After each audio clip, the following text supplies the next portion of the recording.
ரொம்ப ஹெல்த்தியான எல்லோருமே சாப்பிடக்கூடிய இந்த கம்பு லட்டு எப்படி செய்யலாம் அப்படிங்கிறத இந்த வீடியோவில் பார்க்கலாம்.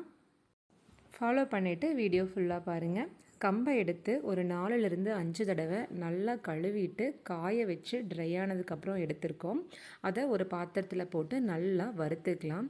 ஸோ நல்லா வறுத்து நம்ம செய்யும் போது அது ரொம்ப நாளுக்கு கெட்டு போகாமல் பூச்சி பிடிக்காமல் இருக்கும். வறுத்த நிலக்கடலையாக நம்ம கடையில் வாங்கினாலும் நம்ம நல்லா வறுத்துட்டு தோல் நீக்கி எடுத்து வச்சிடலாம். பாசிப்பருப்பு கொஞ்சமாக எடுத்திருக்கோம். அந்த பாசிப்பருப்பையும் நல்லா ட்ரை ரோஸ்ட் பண்ணிக்கலாம். அதுக்கப்புறம் பாசிப்பருப்பு நிலக்கடலையை தனியாக நம்ம அரைக்கணும், கம்பு தனியாக அரைக்கணும்.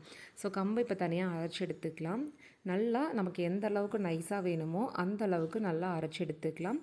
அதுக்கப்புறம் நிலக்கடலையும் பாசிப்பருப்பும் நம்ம அரைச்சிக்கலாம். வெல்லம் ஈஸியாக கரையிற மாதிரி தட்டி எடுத்து வச்சுருக்கோம். இந்த வெல்லத்தை அதுக்கு ஏற்ற மாதிரி அதை முழுகிற அளவுக்கு தண்ணி விட்டு கரைச்சி எடுத்துக்கலாம்.